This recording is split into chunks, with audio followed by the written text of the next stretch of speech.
The first step towards achieving your dreams is having the right coach. Get the best education with Aajshala and make your NET UPSC economics dreams come true. Download the app now. Hello everyone, welcome back to the channel. I am Sunidhi Arya and I teach economics on this channel. फिलहाल हम mathematical economics के course को cover कर रहे हैं. Mathematical economics के अंदर हम अभी तक set, relation, functions, limits, continuity, calculus जो है पूरा कवर कर चुके हैं. आज की इस वीडियो से हम नए टॉपिक को शुरू कर रहे हैं विच इज लीनियर अलजेब्रा, यानी कि जो कि हमारे लीनियर अलजेब्रा है उसमें जितने भी रिलेवेंट टॉपिक्स हैं वो हम आज से शुरू करेंगे. अगर आपको पिछले किसी भी टॉपिक में स्टैटिस्टिक्स या इकोनोमेट्रिक्स इतना नेट के लिए रिक्वायर्ड है, कोई डाउट है तो आप चैनल का प्लेलिस्ट चेक कर सकते हैं. अगर आप यूनिवर्सिटी के स्टूडेंट हो और आपको इकोनॉमिक्स के किसी भी सब्जेक्ट में कोई डाउट होता है तो आप हमारे ऐप को चेकआउट कर सकते हैं. हमारे ऐप का लिंक आपको डिस्क्रिप्शन बॉक्स में मिल जाएगा. जो डिटेल है वो इस समय स्क्रीन पर आपको फ्लैश हो रही होंगी और आप चाहें तो इस नंबर पर कॉल कर सकते हैं, व्हाट्सएप कर सकते हैं for any courses regarding economics.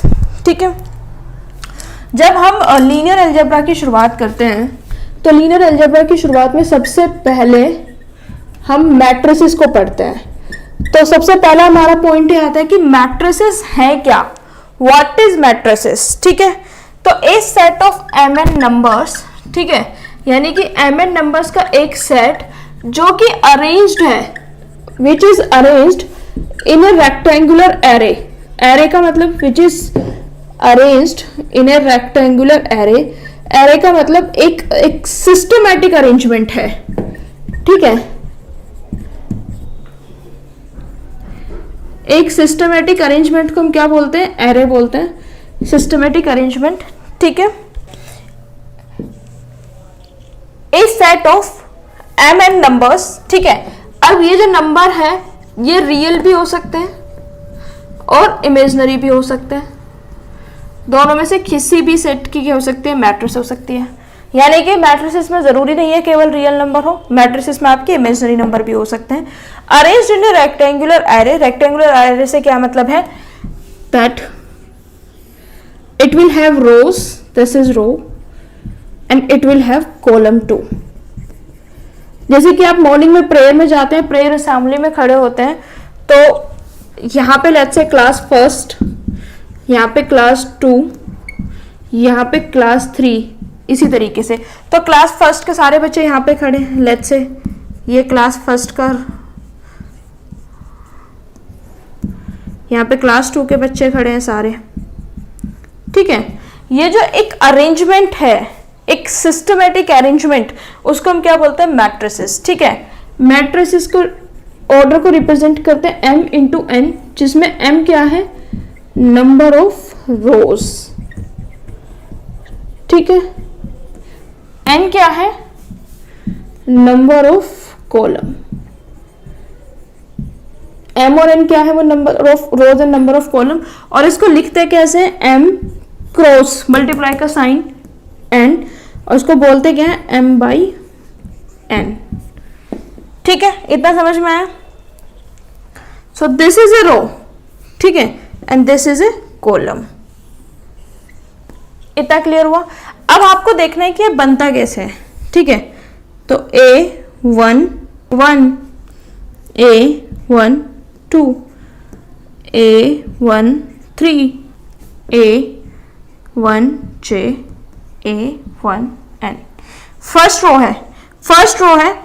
अगर हम ये बोलते हैं AIJ, इसमें I क्या है हमारा, रो, J क्या है हमारा, कॉलम, और AIJ क्या है, element of a matrix.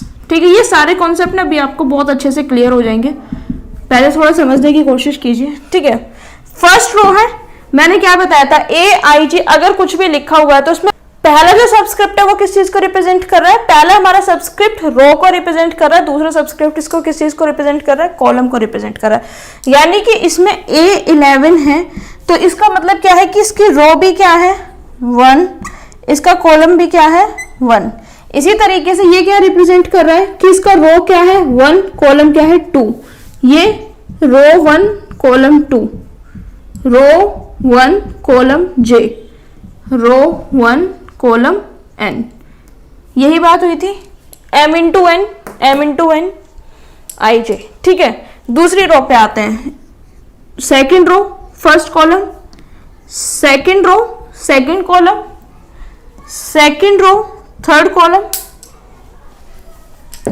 Second row j column, second row n column. इतने में कोई दिक्कत? इसको अगर हम ऐसे ही लेते जाएं तो ये क्या होगा, ए रोज कितनी मानी थी हमने, m row first column, m row second column, m row third column, m row z column, m row n column. इस तरीके से हम क्या कर सकते हैं, पूरी मैट्रिक्स को बना सकते हैं। मैट्रिक्स का कंस्ट्रक्शन आया, फिर से समझाती हूँ पूरा concept. What is matrix? Linear algebra को हमें पढ़ना है। लीनियर अलजेब्रा की जो स्टार्टिंग होती है दैट इज मैट्रिसेस। तो हमको सबसे पहले समझना है कि व्हाट इज मैट्रिसेस। सबसे पहले कॉन्सेप्ट तो यही समझना होगा ना, व्हाट इज मैट्रिक्स, उसके बाद में कुछ आएगा। तो व्हाट इज मैट्रिसेस में हम बेटा समझे कि जो हमारा m इंटू एन यानी कि एक सेट ऑफ नंबर है जो कि एक रेक्टेंगुलर एरे में अरेंज्ड है। रेक्टेंगुलर एरे से क्या मतलब है कि उसका एक सिस्टमैटिक अरेंजमेंट है, और सिस्टमैटिक अरेंजमेंट से क्या मतलब है कि एक जो नंबर है वो पर्टिकुलर एक ही जगह पर है। यानी कि अगर A22 है तो A22 आपको यही मिलेगा और कहीं नहीं मिलेगा। एरे का मतलब क्या होता है, हर एक एलिमेंट की फिक्स जगह होना, और वो जो है एक बहुत ज्यादा सिस्टमैटिक अरेंजमेंट होता है। अब उसके बाद में हमने देखा कि जो उस मैट्रिसेस में अरेंजमेंट्स होते हैं, जो उस मैट्रिसेस में नंबर आते हैं that is element of a matrix, और उसको हम रिप्रेजेंट करते हैं आई जे, जिसमें जो हमारा फर्स्ट होता है वो रो होता है, सेकंड जो होता है वो हमारा कॉलम होता है, और एक किस तरीके से हमने रिप्रेजेंट किया वो मैंने आपको बता दिया। इस मैट्रिसेस का ऑर्डर होता है m into n. m into n से क्या मतलब है, इस मैट्रिसेस के ऑर्डर से, यानी कि उसमें कितनी रोज है और कितने कॉलम है वही उसका ऑर्डर होता है। r इंटू सी, यानी कि ये क्या है, ऑर्डर है किसी भी मैट्रिसेस का, ठीक है। और जो ऑर्डर है उसके बाद में हमने क्या देखा कि किस तरीके से इसको कंस्ट्रक्ट किया है। अब हम इसमें थोड़ा और आगे डिस्कशन करते हैं। अब हमको देखना है टाइप्स ऑफ मैट्रिसेस, यानी कि किस किस तरीके की मैट्रिसेस होती हैं, ठीक है। तो सबसे पहले जो हमको देखना है दैट इज रो मैट्रिसेस, ठीक है। तो ऐसी मैट्रिसेस जिसमें केवल एक रो होती है, जैसे कि 1 2 3, केवल एक रो हो उस मैट्रिसेस में और कुछ भी प्रेजेंट ना हो, तो that is known as the row matrices. Second हमको देखनी है column matrices. Column matrices, column matrices में क्या होता है, जिसमें केवल एक कॉलम प्रेजेंट हो, 1 2 3 4, यानी कि जिसमें जितने भी एलिमेंट केवल और केवल रो में प्रेजेंट हो दैट इज रो मैट्रिसेस। और ऐसी मैट्रिसेस जिसमें एलिमेंट केवल और केवल कॉलम में प्रेजेंट हो that is a column matrices, right. तो रो मैट्रिसेस क्या हो गई, जब सारे के सारे एलिमेंट आपके एक रो में मिल जाए हमको, और कॉलम क्या है, सारे के सारे जो एलिमेंट है वो केवल एक कॉलम में है। Square matrix, what is a square matrix? Square matrix is a matrix in which number of rows is equal to number of columns, ठीक है। Number of rows number of column के equal है, यानी कि m is equal to n, ठीक है। तो अगर उसमें रोज 2 हैं तो कॉलम भी 2 होंगी, अगर उसमें रोज 3 हैं कॉलम भी 3 होंगे, अगर उसमें रोज 4 हैं तो कॉलम भी 4 होंगे। और जो भी इसका ऑर्डर होगा, लेट्स से अगर इसमें 2 रो है तो n इज इक्वल टू 2, अगर 3 रो हैं तो n is equal to 3, n is equal to 4, तो उसको हम क्या बोलते हैं, 2 स्क्वायर्ड मैट्रिक्स। अब स्क्वायर्ड मैट्रिसेस जो है वो बहुत इंपॉर्टेंट है, क्योंकि स्क्वायर्ड मैट्रिसेस से ही आगे के सारे कॉन्सेप्ट्स निकल के आएंगे। तो जो स्क्वायर्ड मैट्रिक्स है बहुत इंपॉर्टेंट होते हैं। अब स्क्वायर्ड मैट्रिक्स से ये कॉन्सेप्ट निकल के आता है डायगोनल मैट्रिक्स का, ठीक है।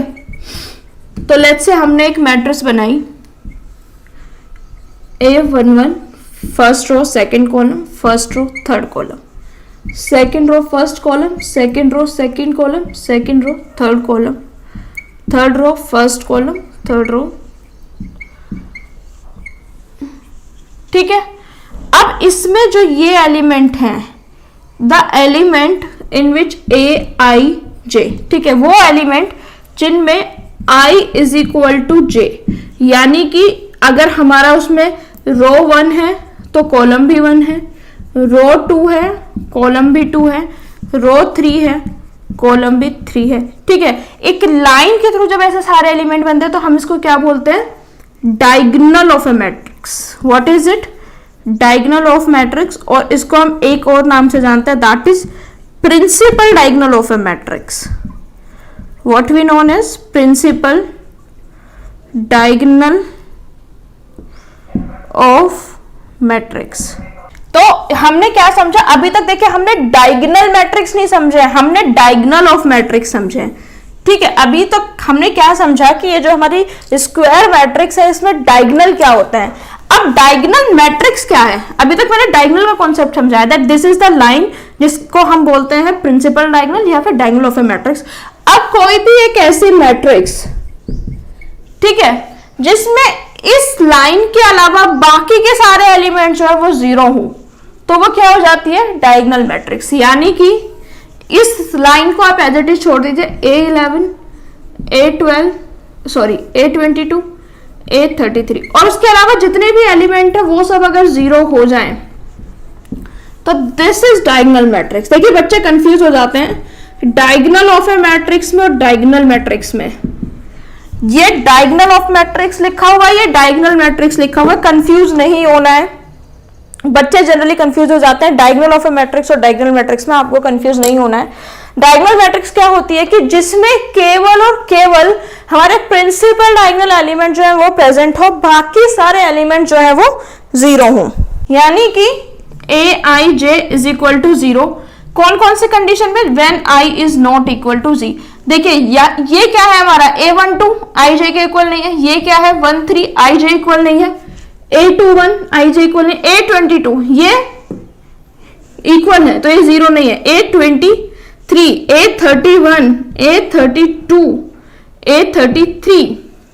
तो ऐसे एलिमेंट जिनमें I is not equal to zero, यानी कि जिसमें row is not equal to column, वो सारे एलिमेंट्स अगर जीरो हो जाएंगे हमारे डायगोनल एलिमेंट के अलावा, तो हम उसे क्या बोलते हैं, हम उसे डायगोनल मैट्रिक्स बोलते हैं। और डायगोनल मैट्रिक्स को रिप्रेजेंट करने का तरीका ये भी होता है कि हम DIAJ लिखते हैं और उसके साथ में लिख देते हैं A11, A22, A23, इसके अलावा जो भी एलिमेंट होते हैं वो लिख देते हैं, तो पता चल जाता है कि ये हमारा डायगोनल मैट्रिक्स है। डायगोनल मैट्रिक्स से कॉन्सेप्ट निकल के आता है स्केलर मैट्रिक्स का। ठीक है, अब स्केलर मैट्रिक्स की दो कंडीशन है।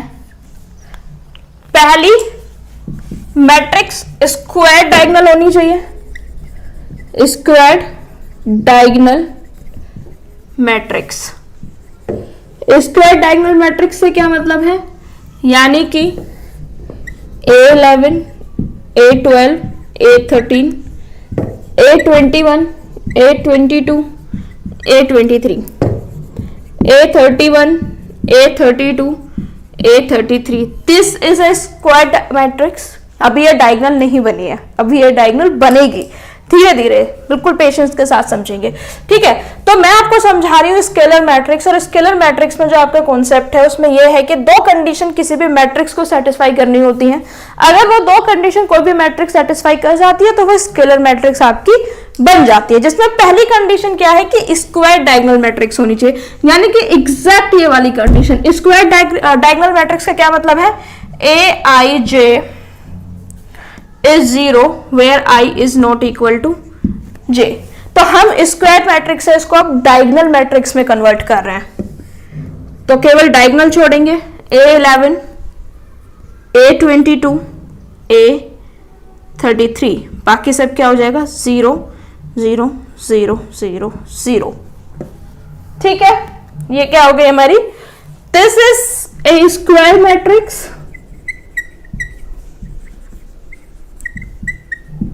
इसको हमने कन्वर्ट कर लिया स्क्वायर डायगोनल मैट्रिक्स में, तो हमारी एक कंडीशन सेटिस्फाई हो गई। सेकंड कंडीशन क्या है, this is the first condition. Second condition is Aij is equal to C। समझ में आया, where I is equal to J and C is not equal to 0। Condition समझ में आई? थोड़ा समझने की कोशिश कीजिए। कुछ बुक्स में इस कंडीशन को ऐसे भी लिखा हुआ होता है ai इज इक्वल टू सी, क्योंकि यहाँ पे i इज इक्वल टू जी है तो वो यहाँ पे आई जे नहीं लिखते हैं, आई ही लिखते हैं। देखिए i और j आपस में सेम है, a11 a22 a33, तो हम केवल एक भी लिख सकते हैं, and in which c is not equal to 0। यानी कि जब डायगोनल एलिमेंट्स जो है वो सारे के सारे सेम हो जाएंगे, then it will become a scalar matrix. और जो सेम होंगे वो जीरो नहीं होंगे, मतलब डायगोनल एलिमेंट जो है वो जीरो नहीं होंगे और वो सेम होंगे, तब हमारी ये मैट्रिक्स बनेगी। कैसे? लेट्स से हमने माना 2, हमारा जो एलिमेंट है दैट इज 2 2 2, बाकी सब 0। ठीक है, 1 माइनस 2i, क्योंकि मैंने बोला था रियल इमेजनरी दोनों हो सकते हैं, 0 0 0 0 0, 3 3 3। ठीक है, तो स्केलर मैट्रिक्स कौन सी होती है जिसमें दो कंडीशन सेटिस्फाइड हो? सबसे पहली कंडीशन जो स्क्वायर डायगोनल मैट्रिक्स हो और दूसरा जो डायगोनल एलिमेंट हो वो सेम हो, that is the square diagonal matrix. I hope that is clear to you. अब हमको देखना है व्हाट इज आइडेंटिटी मैट्रिक्स, और इस आइडेंटिटी मैट्रिक्स को हम यूनिट मैट्रिक्स भी बोलते हैं। काफी हद तक मिलती हुई कंडीशन है जो स्केलर मैट्रिक्स है और जो आइडेंटिटी मैट्रिक्स है। देखिए मैं सीरियल भूल गई हूँ कि ये कौन सा टाइप है मैट्रिक्स का, आप जब नोट्स बनाए तो उसको लिख लीजिएगा कि this is the type number 10। ठीक है, आई थिंक 5th या 6th टाइप होगा। तो अभी हमने क्या समझा कि जो स्केलर मैट्रिक्स है वो स्क्वायर डायगोनल मैट्रिक्स होनी चाहिए, और उसके बाद में जो हमारा कांस्टेंट है, जो हमारा डायगोनल एलिमेंट है वो सेम होने चाहिए, तो हमारी स्केलर मैट्रिक्स बन जाती है। आइडेंटिटी मैट्रिक्स और यूनिट मैट्रिक्स में क्या होता है, पहली कंडीशन सेम है कि हमको स्क्वायर डायगोनल मैट्रिक्स चाहिए। ठीक है, स्क्वायर डायगोनल मैट्रिक्स चाहिए। स्क्वायर डायगोनल मैट्रिक्स का मतलब क्या है कि aij is equal to 0 where i is not equal to j। दूसरी कंडीशन क्या है कि aii should be 1 where i is equal to g। यानी कि इसका क्या मतलब है, what is it, this is a diagonal element.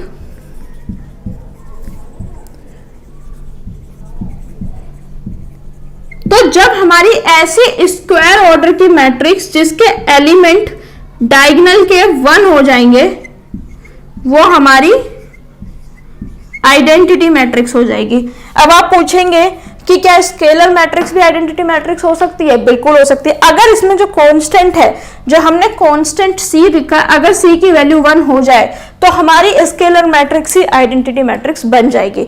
Identity matrix और स्केलर मैट्रिक्स में यही डिफरेंस होता है कि आइडेंटिटी मैट्रिक्स में हमेशा हम जो डायगोनल एलिमेंट है वो 1 रखेंगे, और जो स्केलर मैट्रिक्स में उसमें हमारा कुछ भी आ सकता है डायगोनल एलिमेंट। ठीक है, नेक्स्ट हमको समझना है नल मैट्रिक्स। नल मैट्रिक्स, और इसको हम जीरो मैट्रिक्स भी बोलते हैं। जैसे नाम से ही क्लियर है जीरो मैट्रिक्स, तो यानी कि जितने भी एलिमेंट होंगे वो सब जीरो हों। पूरी मैट्रिक्स में जीरो के अलावा और कोई एलिमेंट ही ना हो तो हम उसे बोलते हैं जीरो मैट्रिक्स, और समटाइम्स उसको बड़े जीरो से भी रिप्रेजेंट कर देते हैं। दो टाइप की मैट्रिक्स और बचती हैं, अपर ट्राइंगल मैट्रिक्स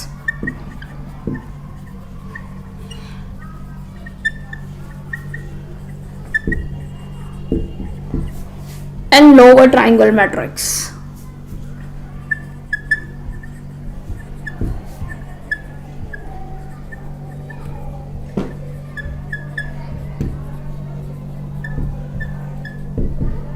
अपर triangle matrix, lower triangle matrix. ठीक है, अब अपर ट्राइंगल मैट्रिक्स और लोअर ट्राइंगल मैट्रिक्स से एक बात तो क्लियर हो गई है कि कुछ ट्राइंगल जैसा बनेगा। क्या ट्राइंगल जैसा बनेगा वो मैं भी आपको समझाती हूँ। A11 A12 A13 A21 A22 A23 A31 A32 A33।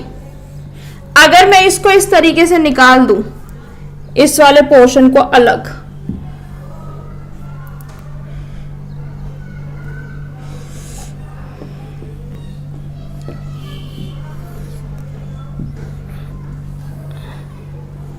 Don't you think this is a triangle? This is this triangle. यार मैंने क्या बताया था? मैंने बताया था कि जो रेक्टेंगल होता है वो एक जो मैट्रिक्स होता है वो रेक्टेंगुलर शेप में अरेंज होता है, एक रेक्टेंगुलर एरे होता है। तो जब भी हम रेक्टेंगल को डायगोनल से कट करते हैं तो दो ट्राइंगल बनते हैं। This is upper level triangle, this is upper triangle and this is lower triangle.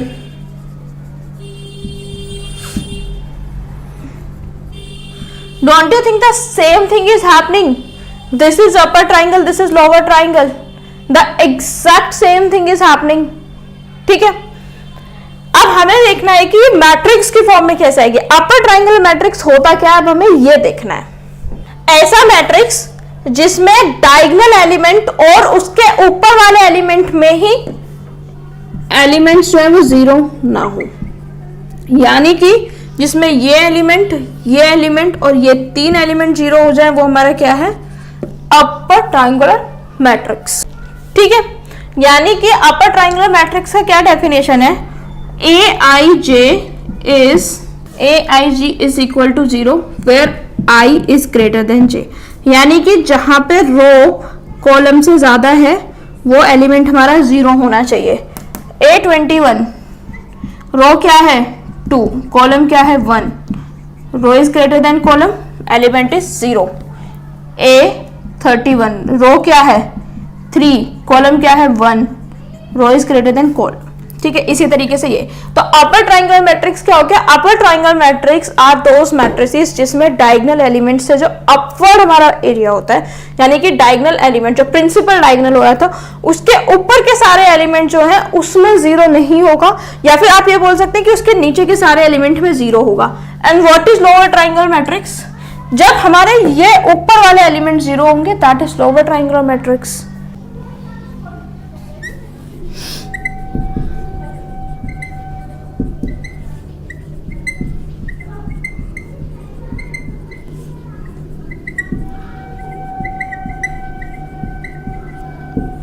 Diagonal क्या है, दिस इज द डायगोनल, तो जब ये एलिमेंट हमारे 0 हो जाएंगे तो this is lower triangular matrix.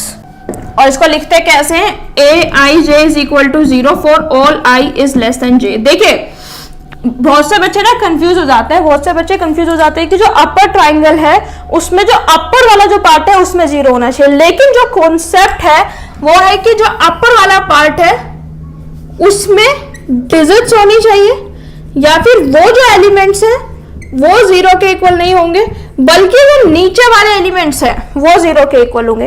तो अपर में क्या है, ऊपर सारे वैल्यूज होनी चाहिए, ऊपर सारे एलिमेंट्स में वैल्यू होनी चाहिए, दैट इज अपर। और लोअर में क्या है कि नीचे लोअर में वैल्यूज होनी चाहिए जो डायगोनल से नीचे, और ऊपर दैट कैन बी 0। अब हम इससे बेस्ड कुछ न्यूमेरिकल्स देखेंगे, फिर आगे हम अलजेब्रा पे पढ़ेंगे। That's it for today's videos guys। आज की इस वीडियो में हमने मैट्रिक्स के बेसिक्स को समझा, टाइप्स ऑफ मैट्रिसेस सीखा। इससे नेक्स्ट वाली वीडियो में हम मैट्रिक्स के अलजेब्रा को सीखेंगे, यानी कि मैट्रिक्स में एडिशन कैसे करना है, उसकी प्रॉपर्टी क्या होती है, सब्ट्रैक्शन कैसे करना है, स्केलर मल्टीप्लिकेशन कैसे करना है, और दो मैट्रिक्स की मल्टीप्लाई कैसे करनी है, ये सब हम नेक्स्ट वीडियो में सीखेंगे। So stay tune for the channel, and if you like the video please pay it up by showing the thumbs up, and if you like the video please like, share with your friends, subscribe to the channel. और इसमें thanks के through पे करने का भी option है, whatever amount you want to pay you just can pay, and thank you so much.